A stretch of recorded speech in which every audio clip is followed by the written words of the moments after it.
इतिहास में और सहकारिता क्षेत्र के भविष्य के लिए बहुत महत्वपूर्ण और अद्वितीय कार्यक्रम में मेरे साथ मंच पर उपस्थित श्रीमान भूपेंद्र भाई पटेल, गुजरात सरकार के लोकप्रिय मुख्यमंत्री, श्रीमान शंकर भाई चौधरी, अध्यक्ष गुजरात विधानसभा और गुजरात के प्रमुख सहकारी नेता श्री कृष्णपाल जी, सहकारिता मंत्रालय में मेरे साथी मंत्री श्री मुरलीधर महल जी,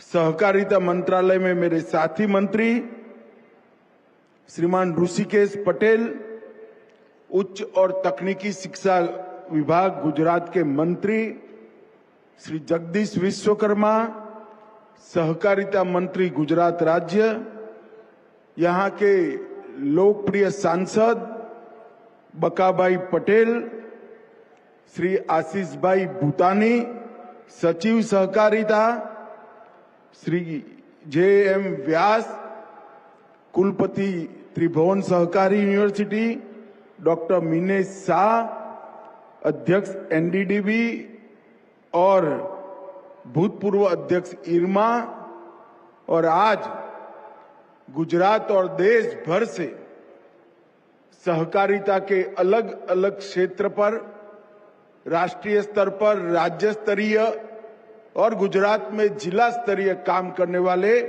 सभी सहकारिता क्षेत्र के नेताओं को, सहकारी कार्यकर्ताओं को मैं मनपूर्वक प्रणाम करता हूं। मित्रों, आज का दिन सहकारिता क्षेत्र के लिए बहुत महत्वपूर्ण दिन है। जब देश के प्रधानमंत्री नरेंद्र मोदी जी ने तय किया कि करोड़ों गरीब, करोड़ों ग्रामीण, उनके जीवन में आशा का संचार, उनकी आर्थिक समृद्धि के लिए देश में सहकारिता मंत्रालय की स्थापना की जाए, उसके बाद सहकारिता मंत्रालय ने राष्ट्रीय स्तर पर केंद्र में एक अलग मंत्रालय की स्थापना हुई। मंत्रालय की स्थापना के बाद चुने हुए देश भर के 16 सहकारी नेताओं के साथ मैं बैठा था। कई बार मीटिंग हुई, उन्होंने अकेले में भी कई बार मीटिंग करी और सहकारिता क्षेत्र के विकास के लिए, इसके संवर्धन के लिए और उसके सम विकास के लिए कश्मीर से कन्याकुमारी तक, हर राज्य के हर जिले की हर तहसील तक सहकारिता आंदोलन कैसे पहुंचे और उसके लिए क्या क्या कमियां रह गई और क्या क्या करना चाहिए, वो कारणों की एक सूची बनी, एक्शनेबल पॉइंट की एक सूची बनी और वो सूची के आधार पर कल 4 साल पूरे हो जाएंगे। मैं पीछे मुड़कर देखता हूं तो 60 नए इनिशिएटिव भारत सरकार के सहकारिता मंत्रालय ने लिए हैं और वो 60 के 60 इनिशिएटिव सहकारिता आंदोलन को चिरंजीव बनाने के लिए, सहकारिता आंदोलन के समान रूप से विकसित करने के लिए, सहकारिता आंदोलन को पारदर्शी बनाने के लिए, सहकारिता आंदोलन को लोकतांत्रिक बनाने के लिए, सहकारिता के माध्यम से किसान की खेती के अलावे जो इनकम होती है उसको बढ़ाने के लिए और सहकारिता आंदोलन में मातृशक्ति और युवाओं की सहभागिता बढ़ाने के लिए है। मगर आज हम जो करने जा रहे हैं, वास्तव में तो आज मुझे नाम याद नहीं है, शायद सहकारिता मंत्रालय के ही कर्मचारी थे।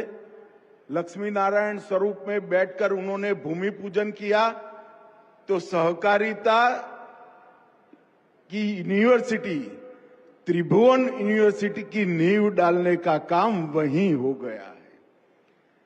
परंतु आज जो हम करने जा रहे हैं, त्रिभुवन सहकारी यूनिवर्सिटी का शिलान्यास करने जा रहे हैं, वो सहकारिता क्षेत्र को मजबूत करने के लिए सारी की सारी कमियों की पूर्ति करने वाला ये एकमात्र इनिशिएटिव है, एकमात्र इनिशिएटिव। सहकारिता आंदोलन देश भर में बहुत तेजी से आगे बढ़ता जा रहा है। 40 लाख कर्मी सहकारिता आंदोलन के साथ जुड़े हैं।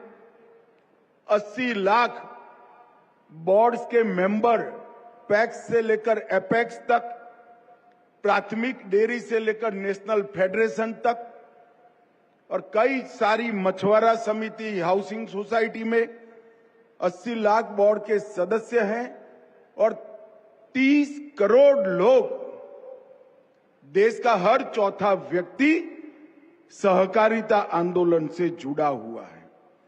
परंतु इस क्षेत्र के विकास के लिए इसकी जो रीढ़ की हड्डी है, वो सहकारिता के कर्मचारी और सहकारी कमेटी के सदस्य, उनकी ट्रेनिंग के लिए, उनके प्रशिक्षण के लिए कोई सुचारू व्यवस्था नहीं थी। एक और कमी की ओर मैं ध्यान दिलाना चाहता हूं। पहले हम कोऑपरेटिव में किसी को भर्ती करते थे, उसको नौकरी देते थे, फिर उसको ट्रेनिंग करते थे। मगर अब ये यूनिवर्सिटी बनने के बाद जिन्होंने ट्रेनिंग की है, पढ़ाई लिखाई की है, उसी को ही नौकरी मिलेगी। इसके लिए प्रावधान हो जाएगा। अब मैं जो बोलने जा रहा हूं आपको शायद पसंद नहीं आएगा। इसके कारण सहकारिता में जो भाई भतीजेवाद का आरोप था वो भी चला जाएगा। जो सहकारिता यूनिवर्सिटी में से बाहर निकलेगा उसी को नौकरी मिलेगी। इससे पारदर्शिता भी आएगी और अनेक प्रकार के नए कोर्स, टेक्निकल तज्ञता तो आएगी ही, अकाउंटेंसी की तज्ञता तो आएगी ही, वैज्ञानिक अप्रोच तो आएगा ही, मार्केटिंग के सारी गुण वो सीखकर भी आएगा, परंतु साथ में सहकारिता के संस्कार भी सीखकर आएगा कि ये जो आंदोलन है देश की गरीब महिला के लिए है, देश के दलित के लिए है, देश के आदिवासी के लिए। इस प्रकार से कई प्रकार की समस्याओं का समाधान इस सहकारी यूनिवर्सिटी के आधारशिला रखने में। मित्रों, मोदी जी ने तय किया है 2 लाख नए पैक्स बनाए जाए। बाकी सारा विस्तार छोड़ दीजिए, सिर्फ 2 लाख नए पैक्स का ही निर्णय करते हैं जो बन रहे हैं। और मुझे विश्वास है कि इस वर्ष तक हम 60,000 बना लेंगे तो 2 लाख पैक्स में ही 17 लाख कर्मचारी चाहिए। और कई सारी जिला डेयरियां बन रही है, कई सारी डेयरीज बन रही है। ये सब के लिए ट्रेन मैन पावर की जरूरत पड़ेगी जो त्रिभुवन सहकारिता विश्वविद्यालय पूरा करेगा। आज यहां पर 125 एकड़ में 500 करोड़ की लागत से विश्व का पहला त्रिभुवन सहकारी यूनिवर्सिटी का आधारशिला रखने का काम किया।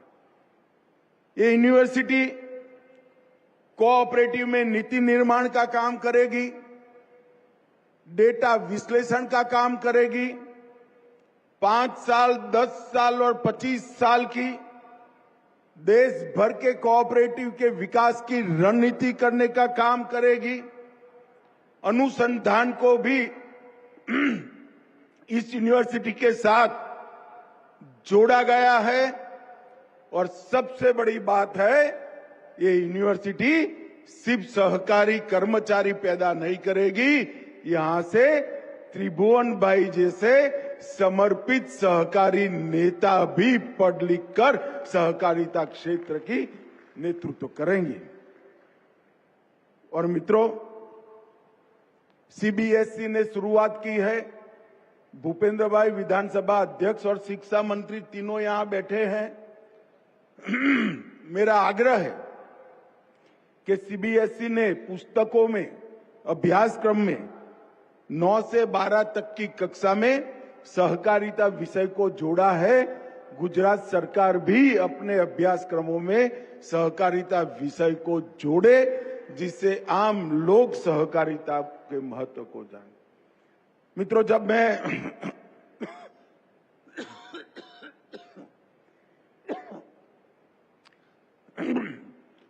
त्रिभुवन सहकारिता यूनिवर्सिटी का विधेयक लेकर खड़ा हुआ,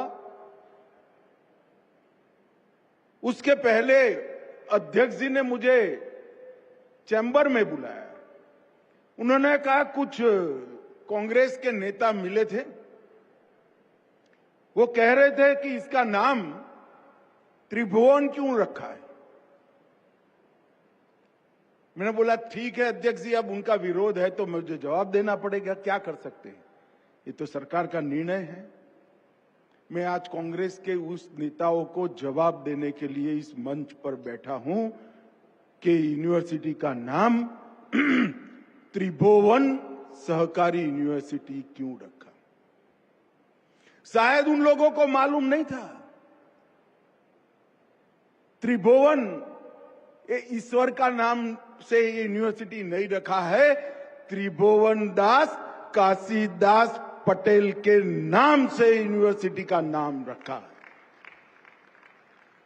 और मुझे कोई झिझक नहीं है, ये कोऑपरेटिव यूनिवर्सिटी जिसकी नींव पारदर्शिता, जवाबदेही, तज्ञता, अनुसंधान और सहकारी संघ भाव की, सहकारिता की भावना के विकास के लिए डालने का काम हो रहा है, उसके लिए त्रिभुवन दास पटेल से उचित व्यक्ति और कोई नहीं है, वो त्रिभुवन दास के नाम से ही।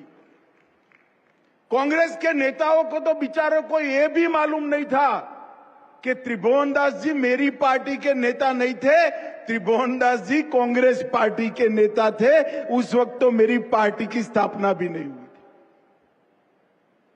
यही त्रिभुवन दास जी है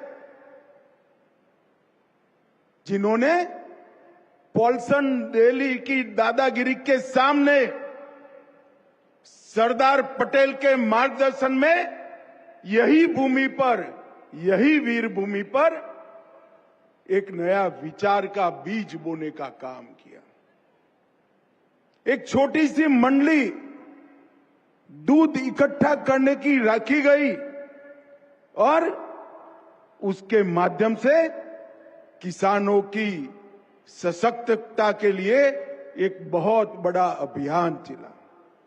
1946 में खेड़ा जिला दूध उत्पादक सहकारी संघ, इसकी स्थापना हुई और आज वो त्रिभुवन दास ने बोया हुआ बीज वटवृक्ष बनकर पनपा है।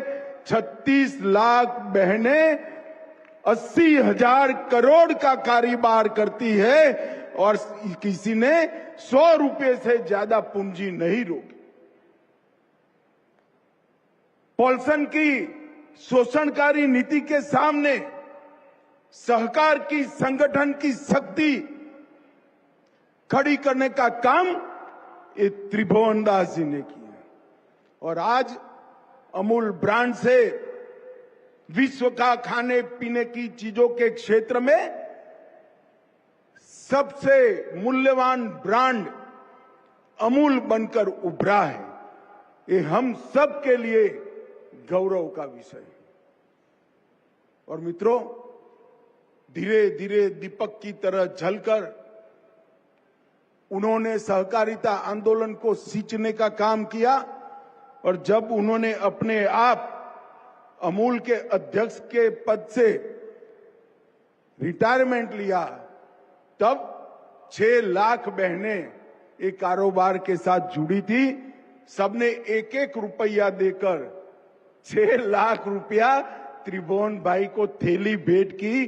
त्रिभुवन भाई ने वो 6 लाख रुपया भी त्रिभुवन फाउंडेशन ट्रस्ट को देकर एक बहुत बड़ा उदाहरण कोऑपरेटिव सेक्टर में बनाने का किया। ये उन्हीं का विजन था कि दुनिया भर की प्राइवेट डेयरियों के सामने आज हमारे देश की कोऑपरेटिव डेयरी सीना तान कर खड़ी है। दुनिया भर के पूंजीपतियों के सामने कोऑपरेटिव का मॉडल सफल बनकर उपसा है और उन्हीं का विजन था। उसको लाल बहादुर शास्त्री ने एनडीडीबी में परिवर्तित किया और एक तहसील से शुरू हुआ आंदोलन आज देश भर में कोऑपरेटिव आंदोलन में बदल कर रह गए। और वो कहते थे कुरियन साहब का बड़ा योगदान है। कुरियन साहब का योगदान तो है ही, इसको कोई नकार नहीं सकता। गुजरात में ये संस्कार नहीं है कि किसी के भी योगदान को नकारा जाए। जो लोग बोल रहे हैं उन्होंने कुरियन साहब की शताब्दी के लिए कुछ नहीं किया। ये अमूल ही है जो कुरियन का शताब्दी वर्ष मनाने का काम कर रहा है। और कुरियन साहब को नीदरलैंड पढ़ने लिखने के लिए भेजने का काम भी हमारे त्रिभुवन दास पटेल साहब ने किया था और उन्होंने उनको फ्री हैंड देकर ये पूरी चीज का निर्माण कर। एक सहकारी नेता हर सदस्य की भलाई के लिए सोचकर अगर काम करता है तो राष्ट्र के निर्माण में और राष्ट्र की समृद्धि बनाने की प्रक्रिया में कितना बड़ा योगदान कर सकता है, उसका एक आदर्श उदाहरण त्रिभुवन दास काशीदास पटेल ने यहां पर प्रस्तुत किया था। यही भूमि पर किया था, यही भूमि पर यूनिवर्सिटी बन रही है। और आज मैं फिर से डंके की चोट पर कह रहा हूं, वो यूनिवर्सिटी का नाम त्रिभुवन सहकारी यूनिवर्सिटी रखने का हमारा फैसला है, वो उचित ही फैसला है। मित्रों, वसुधैव कुटुंबकम और सर्वे भवन्तु सुखिनः, ये हमारे देश के मूल विचार हैं, हमारी संस्कृति की नींव है और उसी से इस सहकारिता की भावना की संस्कृति पैदा हुई है। ये संस्कृति आर्थिक कल्याण के साथ साथ मानव कल्याण, पशु कल्याण और पर्यावरण को समृद्ध करने के साथ साथ अब गरीब कल्याण के क्षेत्र में भी अपना योगदान दे रहा है। 30 करोड़ सदस्य जिसके है, ऐसा एक आंदोलन जिसकी एक प्रकार से शिक्षा के बारे में एक बड़ा वैक्यूम का अनुभव होता जाता था। शिक्षा में वैक्यूम था तो नवाचार और प्रशिक्षण में भी वैक्यूम आया, संस्थाओं के बीच में समन्वय में भी वैक्यूम आया और सहकारिता यूनिवर्सिटी बनने के साथ ही ये त्रिभुवन सहकारिता यूनिवर्सिटी ये सारे वैक्यूम को समाप्त कर देगी। नीतियों का भी निर्माण करेगी, नवाचार को बढ़ावा देगी, अनुसंधान का नींव डालेगी, प्रशिक्षण तो करेगी ही करेगी और देश भर के सहकारी संस्थाओं के प्रशिक्षण का एक ही समान प्रकार से कोर्स बनाकर देश भर की सहकारिता को एक ही प्रकार से आगे बढ़ाने का काम ये यूनिवर्सिटी करेगी। पहले प्रतिभाएं थी मगर प्लेटफॉर्म नहीं था। अब उन प्रतिभाओं को ये यूनिवर्सिटी प्लेटफॉर्म देने का काम करे। दिशा तो दिखाई थी त्रिभुवन काका जैसे लोगों ने, परंतु मार्गदर्शन नहीं था। यहां से नीति बनकर वो दिशा पर किस रास्ते पर चलना, उसका मार्गदर्शन भी मिलेगा। आत्मनिर्भरता थी, परंतु पूंजी नहीं थी। पूंजी कैसे प्राप्त की जाए और प्राप्त की हुई पूंजी कैसे मुनाफे के साथ लौटाई जाए, इसकी तज्ञता भी यहीं से आएगी। और योजनाएं तो बनती थी मगर जमीन पर नहीं उतरती थी। 2 लाख पैक्स और पुराने 85,000 पैक्स के माध्यम से सभी योजनाओं को जमीन तक उतारने का काम ये त्रिभुवन सहकारिता यूनिवर्सिटी देखेगी। एक प्रकार से देखा जाए तो इस मेगा वैक्यूम को भरने का काम त्रिभुवन सहकारिता यूनिवर्सिटी करेगी। वो वैक्यूम ने हमारे सहकारिता आंदोलन को एक प्रकार से सिकुड़ कर रख दिया था। अब वो फलेगा, फूलेगा, आगे बढ़ेगा और पूरे विश्व में सहकारिता का सबसे बड़ा गढ़ अगर कहीं बनेगा तो हमारे भारत में बनेगा। एक युगांतकारी कदम नरेंद्र मोदी जी के नेतृत्व में हमने लिया है और यही यूनिवर्सिटी और यहां बनाई हुई नीतियां और अभ्यासक्रम सहकारिता के आर्थिक मॉडल से जन आंदोलन में परिवर्तित करने का काम करेंगे। मित्रों, मुझे पूरा विश्वास है कि सहकारिता हमारे ग्रामीण अर्थव्यवस्था और टाउन की अर्थव्यवस्था की राष्ट्रीय मुख्य विकास धारा बन जाएगी। इसमें मुझे कोई आपत्ति नहीं है। NCEL, NOCL और BBSL जो बीज, एक्सपोर्ट और प्राकृतिक खेती के उत्पादों को बेचने का काम कर रहे हैं, विश्व की सबसे बड़ी अन्न भंडारण योजना हमने आगे बढ़ाई है और इसके साथ साथ कई सारे इनिशिएटिव हमने लिए हैं।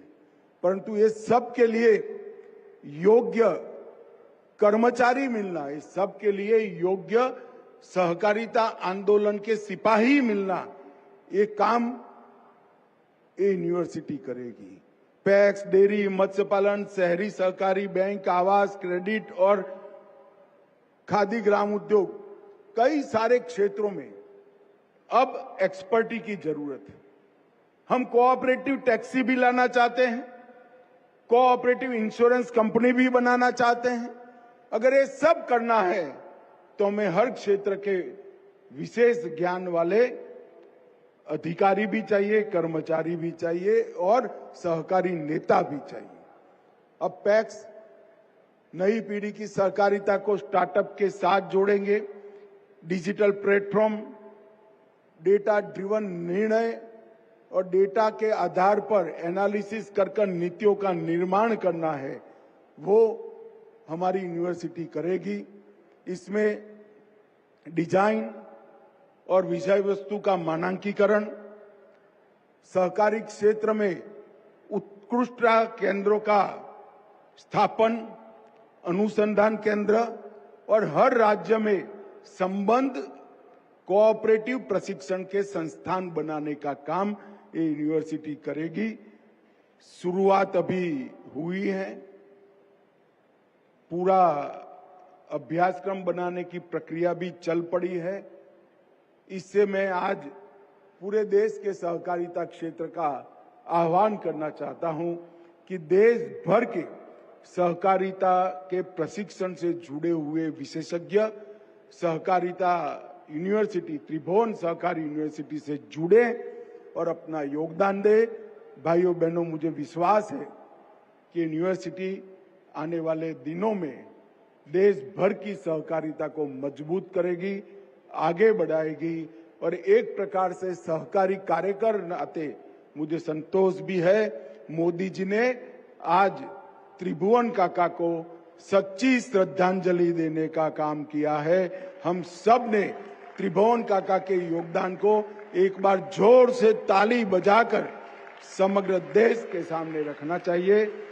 और आज इस पुण्य कार्य में आप सभी लोग जुड़े हैं, आप सभी का बहुत बहुत धन्यवाद। और यूनिवर्सिटी के संचालक जो नए बने हैं वो सभी को अनंत अनंत शुभकामनाएं। वंदे मातरम। अंतर्राष्ट्रीय